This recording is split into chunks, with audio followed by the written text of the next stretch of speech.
नमस्कार, prime time लेकर मैं हूं आपके साथ सोहेल खान। आप देख रहे हैं बंसल न्यूज। एमपी में उपचुनाव का ऐलान हो चुका है।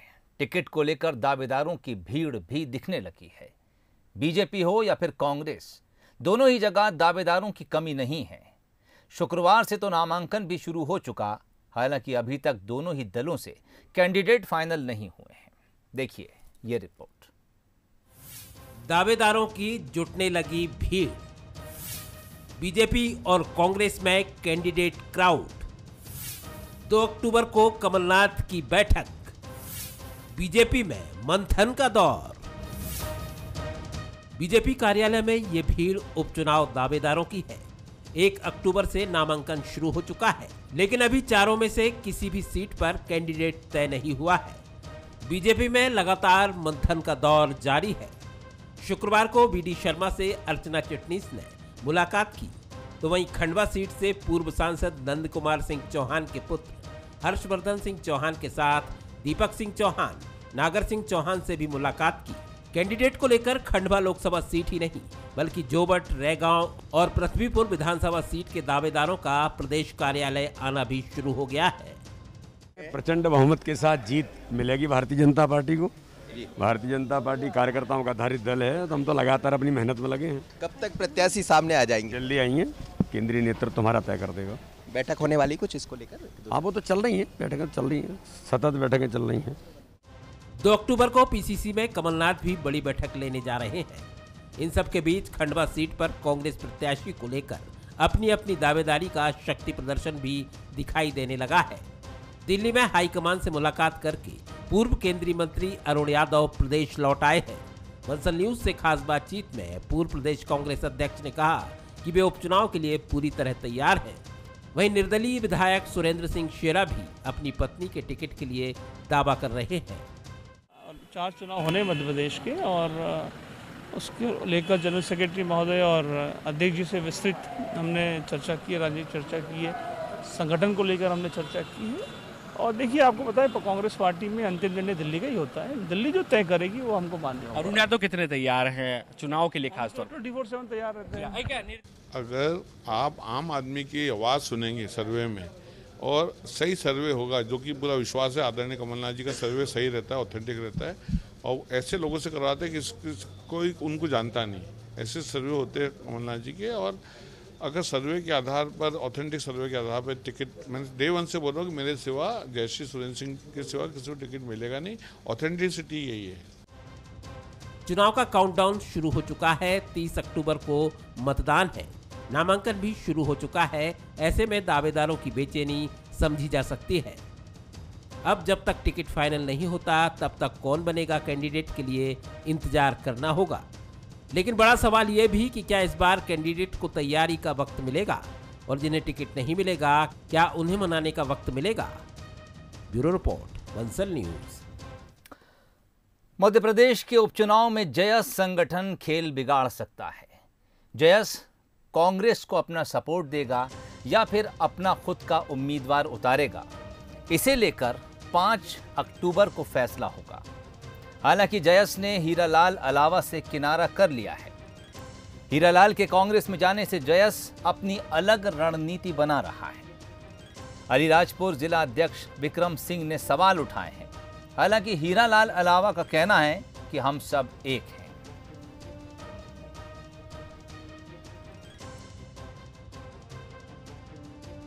तो कांग्रेस में कमलनाथ जी अगर प्रदेश के 2 करोड़ आदिवासियों को आश्वस्त करते हैं और उनकी भूमिका सुनिश्चित करते हैं आने वाले समय के लिए, तो निश्चित ही हम सपोर्ट करेंगे कांग्रेस को। देखो, हमारे जो प्रदेश अध्यक्ष अंतिम उजाला जी का कोई आधिकारिक रूप से अभी स्टेटमेंट जारी नहीं हुआ है, और अगर जयस के नाम से किसी प्रदेश अध्यक्ष के नाम से स्टेटमेंट जारी हुआ, तो निश्चित ही वो भारतीय जनता पार्टी और संघ के इशारों पे यह स्टेटमेंट दिया जा रहा है। हम उसका खंडन करते हैं, और हम लोग का आधिकारिक संगठन की तरफ से अभी कोई अधिसूचना जारी नहीं।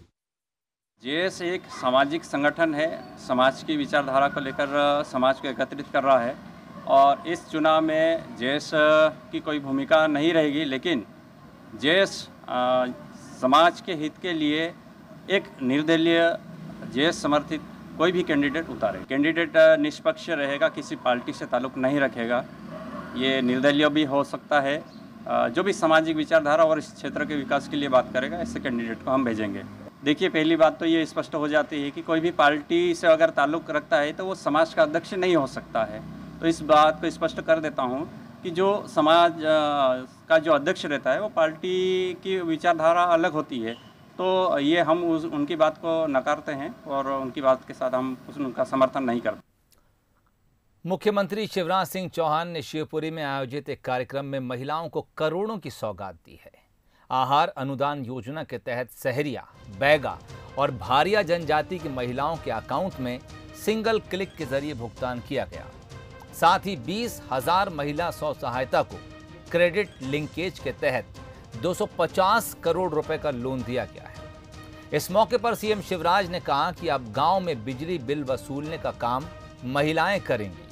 इसके लिए उन्हें 10% मेहनताना भी दिया जाएगा।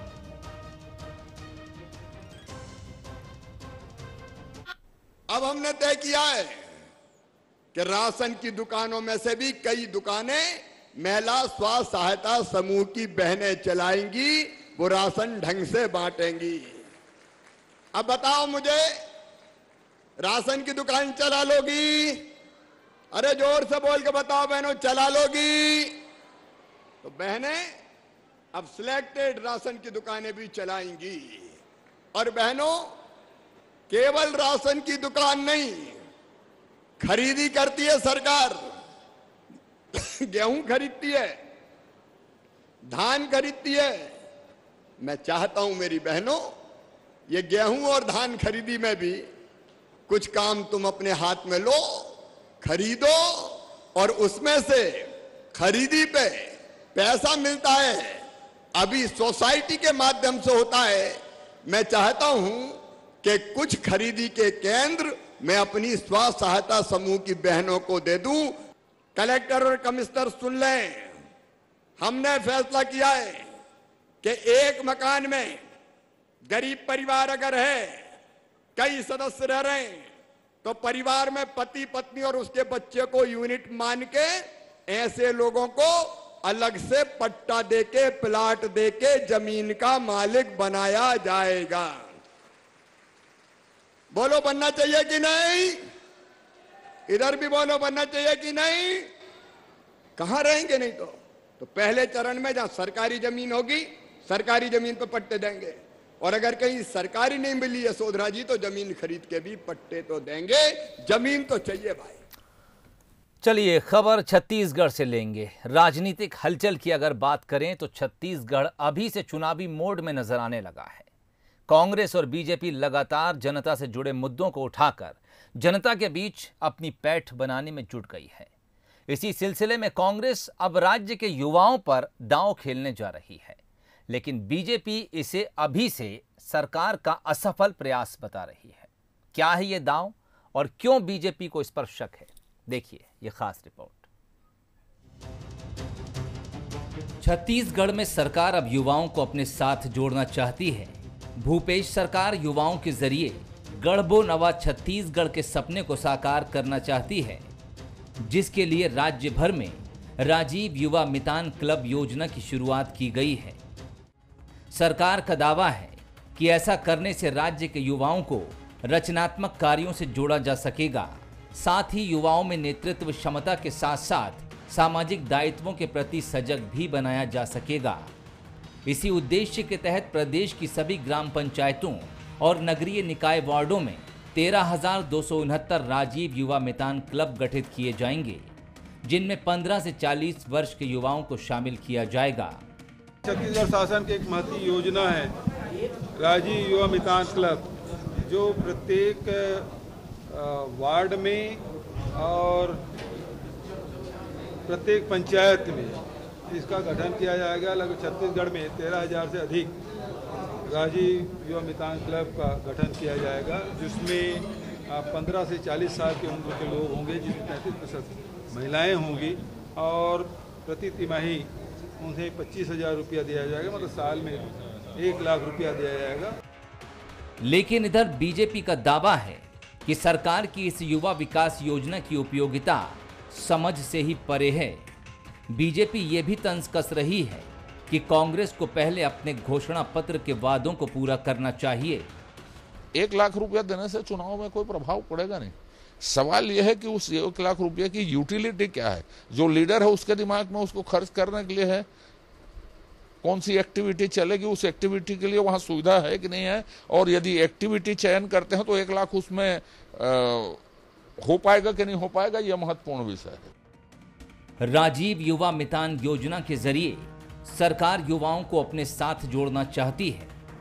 सरकार का यह भी मानना है कि इससे पार्टी स्तर पर भी काफी फायदा मिलेगा। वहीं युवाओं को आकर्षित करने की सरकार की इस योजना से बीजेपी भी अलर्ट नजर आ रही है। हालांकि देखना होगा कि राज्य के युवा सरकार और कांग्रेस के साथ कैसे जुड़ते हैं और क्या ये कांग्रेस की नैया 2023 के चुनाव में पार लगा पाएंगे। अभिषेक शुक्ल, बंसल न्यूज, रायपुर। मध्य भारत के पहले वर्ल्ड क्लास स्टेशन हबीबगंज का शुभारंभ प्रधानमंत्री नरेंद्र मोदी करेंगे। गुरुवार को दिल्ली में पीएम से मुलाकात के बाद मुख्यमंत्री शिवराज सिंह चौहान ने ये संकेत दिए हैं। पीएम नवंबर के तीसरे हफ्ते में स्टेशन का शुभारंभ करने भोपाल आ सकते हैं। हबीबगंज देश का पहला ऐसा स्टेशन है जिसे प्राइवेट पब्लिक पार्टनरशिप के तहत बनाया गया है। इस वर्ल्ड क्लास स्टेशन का निर्माण बंसल ग्रुप की कंपनी बंसल पाथवे ने रेलवे के सहयोग से किया है। 35 से 40 हजार यात्री हर रोज यहां से यात्रा करेंगे। इस स्टेशन पर करीब 85 अप और 85 डाउन ट्रेनों का स्टॉपेज होगा। और अब बात करेंगे महंगाई की। प्रदेश में पेट्रोल के सबसे अधिक रेट के बाद अब डीजल के रेट ने भी रिकॉर्ड तोड़ दिया है। बालाघाट में प्रदेश का सबसे महंगा डीजल बिक रहा है। यहां डीजल का रेट शुक्रवार को 101 रुपये 19 पैसे हो गया। डीजल के बढ़े दामों का असर बस, ऑटो और मालवाहक वाहनों पर पड़ा है। बस संचालकों का कहना है कि डीजल के दाम बढ़ने से बसों का संचालन मुश्किल होता जा रहा है। फाइनेंस कराई गई बसों की किस्तें भरना मुश्किल हो रहा है। व्यापारियों का यह भी कहना है कि सरकार ने कोरोना काल में 3 महीनों का किराया माफ करने की घोषणा की थी, जिस पर अभी तक अमल नहीं हो पाया है।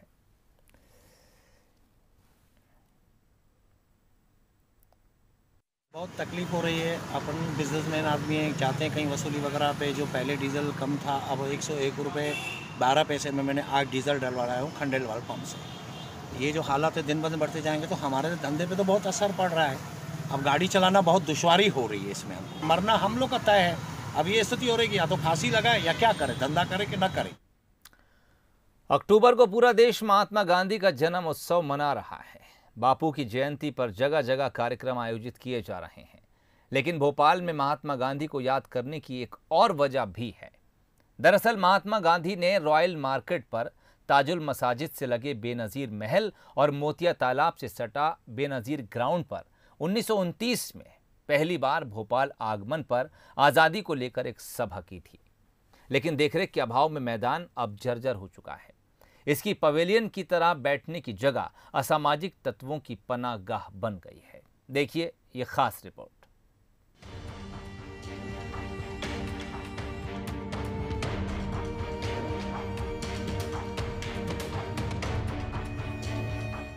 ये सिर्फ एक तस्वीर नहीं है, ये हमारी वो ऐतिहासिक धरोहर है जहां पर इतिहास लिखा गया था। ये भोपाल का बेनज़ीर ग्राउंड है। 1929 में पहली बार भोपाल आए महात्मा गांधी ने यहीं पर एक जनसभा को संबोधित किया था। लेकिन आज इस मैदान के जो हालात हैं उसे देखकर यही लगता है कि हमारा इतिहास बोध कितना कमजोर है। राष्ट्रपिता महात्मा गांधी जब पहली बार मध्य प्रदेश आए थे तो उन्होंने भोपाल के बेनज़ीर पार्क से एक जनसभा को संबोधित किया था। इस वक्त मैं उसी पार्क में मौजूद हूँ। महात्मा गांधी के जहाँ जहाँ कदम पड़े वो आज ऐतिहासिक धरोहर हैं, लेकिन मध्य प्रदेश की राजधानी का ये पार्क और बेनज़ीर पैलेस आप देख सकते हैं किस तरीके से लापरवाही की भेंट चढ़ रहा है। यहाँ पर यदि बात करें तो आप देख सकते हैं शराब की बोतलें पड़ी हुई हैं और यहाँ पर बताया जा रहा है कि रात में असामाजिक तत्वों का जमावड़ा भी रहता है। नवाबी दौर से ही बेनज़ीर ग्राउंड खेलों का बड़ा केंद्र रहा है। मोतिया तालाब और ताजुल मस्जिद से घिरा ये ग्राउंड बहुत सुंदर नजर आता था, लेकिन लंबे वक्त से ये ग्राउंड उपेक्षा का शिकार हो रहा है। पुरातत्व विभाग ने यहाँ सूचना बोर्ड भी लगा रखा है, लेकिन इसके अंदर की तस्वीर कुछ और ही बयां कर रही है। इसका पवेलियन भी असामाजिक तत्वों की पनाहगाह बन गया है। शराब की बोतलें दिखना यहाँ आम बात है। चाहे कोई सरकार रही हो, उसको चाहिए था कि जो राष्ट्रीय महापुरुष हुए हैं उनकी धरोहर, उनके नाम के जो स्थान हैं उनको सुरक्षित करना और उनको सुसज्जित करना, तो ये सरकार ने ध्यान नहीं दिया है। यहाँ बेनजीर पार्क में सभा हुई, वो एक नारियल खेड़ा में 42 बीघा ज़मीन है, वो गांधी के रचनात्मक काम के लिए दी गई थी, तो वो भी ऐसी अस्त है, लोग कब्जे किए हुए हैं। सरकार ध्यान नहीं दे रही है। ग्राउंड की जमीन पर अतिक्रमण भी कर लिया गया है। अब जाकर जिम्मेदारों का इस तरफ ध्यान गया है। निश्चित ही रेस्टोरेशन की जो एक्टिविटी है वो तो एक लॉन्ग टर्म प्लान के तहत जारी ही है। जहां तक अतिक्रमण हटाने की बात है, क्योंकि एक सेंसिटिव विषय है, तो लोगों को ऑल्टरनेट व्यवस्था देकर के ही उस पर आगे कार्रवाई की जा सकेगी। देश में गांधी जी की हर याद को धरोहर की तरह सजा कर रखा गया है। वहीं भोपाल में बापू से जुड़ी याद के प्रति जिस तरह का उदासीन रवैया अपनाए रखा है, वो झीलों की नगरी की छवि के लिए ठीक नहीं है। आकर्ष शर्मा, बंसल न्यूज, भोपाल। कश्मीर तेजी से बदल रहा है। सालों बाद इस घाटी में फिर सुकून और अमन की हवा बहने लगी है। लेकिन ये बात सैकड़ों किलोमीटर दूर बैठकर कहना वो भरोसा पैदा नहीं करती, या ये कहें कि दिल में कहीं ना कहीं एक शक जरूर पैदा होता है। इसी शक को दूर करने के लिए बंसल न्यूज की टीम कश्मीर घाटी जा पहुंची और अपने कैमरे में वो नज़ारे कैद किए जो ये यकीन दिलाते हैं कि वाकई कश्मीर बदल रहा है। गर फिरदौस बर रुए जमी अस्त, हमें अस्तो, हमें अस्तो, हमें अस्तो। मतलब अगर धरती पर कहीं स्वर्ग है तो यही है, यहीं पर है और सिर्फ यहीं है। जहांगीर ने यह बात यूं ही नहीं कही थी। घाटी की खूबसूरत वादियां देखकर यही लगता है कि जन्नत यही है। बदलते वक्त के साथ कश्मीर और कश्मीरियत भी बदल रही है। एक दशक पहले सुनसान रहने वाली ये खूबसूरत वादियां अब लोगों से गुलजार है। पहले पर्यटक कश्मीर आने से कतराते थे, अब पर्यटन स्थल पर लोगों की भीड़ नजर आने लगी है। पर्यटकों से होटल भरे हुए हैं। सैलानी घाटी की सैर करने यहाँ बड़ी संख्या में पहुँच रहे हैं। यहाँ बहुत सारे टूरिस्ट आ रहे हैं सर। पहले ऑलरेडी उनकी बुकिंग होती है। जिनकी बुकिंग नहीं होती है वो ऐसे भी आ सकते हैं। जब रूम्स अवेलेबल होंगे तो हम दे सकते हैं सर। आपका सीजन कब रहता है जब आपकी ज़्यादा व्यापार ज़्यादा चलता है? सर वो अमरनाथ यात्रा जो जुलाई में। हाँ सर, जुलाई के टाइम पे ज़्यादा टूरिस्ट आते हैं। हाँ सर, बहुत ज़्यादा आते हैं सर। लाखों, तकरीबन 2 लाख से ऊपर आते हैं सर। हाँ सर। और कोविड के बारे में भी जानना चाहूँगा आपसे। जब कोविड था, सैलानियों का आना कम हो गया था, तब थोड़ा व्यापार पर असर पड़ा होगा? हाँ सर, बहुत इफेक्ट पड़ा था कि उस 3 महीने पूरा सोनमर्ग होटल बंद थे, तो कोई कमाने का जरिया नहीं था। तो फिर जब कोविड चला गया तो फिर अब सब कुछ सामान सर बढ़िया अब वो बढ़िया टूरिस्ट आ रहे हैं सर। तकरीबन 2 लाख से ऊपर आ रहे हैं सर टूरिस्ट। भी होता है यहाँ पे कि बहुत ज़्यादा बर्फबारी होती है तो यहाँ पे पूरा जो इलाका है पूरा बर्फ़ से ढक जाता है, सब कुछ बंद हो जाता है। तो आपका व्यापार भी बंद हो जाता है उस टाइम पे, होटल्स भी बंद हो जाते हैं? हाँ सर, पूरे 6 महीने के लिए बंद होता है सर। अच्छा, तो आप रहने वाले कहाँ के? मैं डिस्ट्रिक्ट बांडीपोरा का हूँ। अच्छा, बांडीपोरा। यहाँ पे केवल होटल्स चलाने के लिए आप यहाँ पर रुके हुए हैं और सीजन के टाइम पे यहाँ पे? हाँ सर, हम मार्च से आ गए सर। कितना बदलाव देखते हैं आप कोरोना के बाद, जब सब कुछ बंद हो गया था, लेकिन अब कोविड फिर अच्छा हो गया, टूरिस्ट फिर आया, कोविड सब कुछ सामान्य है? सब कुछ, हाँ सब कुछ। टूरिस्ट भी आया, अब हम टूरिस्ट के साथ फिर भी चलता है। श्रीनगर की सबसे बड़ी आकर्षण डल झील पर शाम के वक्त का नजारा सबको अपनी तरफ आकर्षित करता है। डल झील में इठलाते शिकारे और तैरते हाउस बोट आनंदित कर देते हैं। झील के किनारे कई घंटों तक लोग सैर कर रहे हैं। दिन में हर पहर डल झील के अलग अलग रंग हमें देखने को मिलते हैं। डल झील न सिर्फ लोगों को अपनी तरफ आकर्षित करती है, बल्कि कई लोगों के लिए ये रोजी रोटी का भी जरिया है। उस वक्त इतने बोट्स भी नहीं थे, इतना पॉपुलेशन भी नहीं था। जो भी उधर का सब मतलब आते थे हीरो लोग, वो इधर ही शूटिंग प्रेफर करते थे। हाउस बोट में, शिकारा में, जो भी शमी कपूर, शशि कपूर, ऋषि कपूर का जो भी फिल्म थे वो सब इधर ही बनता था। उस वक्त कहीं जाने के लिए उनको मतलब ज़रूरत नहीं पड़ता था। इतना खूबसूरत है इधर हमारा। पर्यटक धरती के स्वर्ग की तारीफ करते नहीं थकते हैं, क्योंकि ये जगह है ही ऐसी। पिछले कुछ सालों में हालात कुछ ऐसे रहे कि ये वादी पर्यटकों को तरसती रही, लेकिन अब बहार फिर लौटी है। पर्यटक बेखौफ हैं और कश्मीर में घूम रहे हैं। मैं जब भी आता हूँ साल के बाद मैं यहीं कश्मीर आता हूँ सैर करने के लिए, क्योंकि ये इतनी अच्छी टूरिस्ट प्लेस है कि मुझे दिल नहीं करता कि मैं कहीं बाहर जाऊँ या कहीं और जाके मैं अपना वहाँ पे गुजारूँ टाइम। तो मैं हमेशा एक साल जब भी मेरा साल आता है उसके बाद मैं कश्मीर आता हूँ, और उसके बाद अलग अलग स्पॉट पे मेरा जो है वो रहता है। जैसे सोनामर्ग हुआ, गुलमर्ग हुआ, पहलगाम हुआ, मतलब यहाँ तक कि खाली श्रीनगर की बात मत करिए आप, खाली कश्मीर में जो श्रीनगर सिटी है इसकी बात मत करिए। यहाँ तो टूरिस्ट है ही है, लेकिन इसके अलावा भी बाहर जितने भी स्पॉट हैं सब टूरिस्ट प्लेस है। मैं जितने भी हमारे जो दर्शक हैं आपके चैनल के माध्यम से मैं कहना चाहता हूँ कि आप बाहर की जगह को छोड़िए, सिर्फ कश्मीर आइए, एक बार देखिए, एक बार कश्मीर का नज़ारा देखिए, फिर उसके बाद आप ऐसा रहेगा कि साल के बाद आप खुद आएंगे यहाँ, बार बार यहाँ पे आएंगे। कश्मीर के लोगों के बारे में क्या कहना चाहेंगे? यहाँ के लोग कैसे? सर कश्मीर के लोग, मैं आपको ये सही बात बताऊं कि कश्मीर के लोग दिल से, मैं आपको बताऊं कि बंदे के लिए जान दे देते हैं, और दिल से इतना साफ है कि आप कुछ भी कहो दिल से, अगर प्यार से आप कहोगे ना तो जान भी देने को तैयार हो जाते हैं। घाटी में अब कई बदलाव देखने को मिलते हैं। दहशत का माहौल खत्म हो रहा है, अमन और चैन की बयार अब यहाँ बहने लगी है। लोग बेफिक्र होकर इन खूबसूरत वादियों और मनमोहक नज़ारों को देखने यहाँ पहुँचते हैं। यहाँ आकर मानो ऐसा लगता है जैसे प्रकृति ने अपना सारा खजाना यहीं समेट रखा है। सुमित शर्मा, बंसल न्यूज़, श्रीनगर। धरती के स्वर्ग कश्मीर से बंसल न्यूज़ की इस खास रिपोर्ट के साथ बुलेटिन में फिलहाल इतना ही। इजाज़त दीजिए, नमस्कार।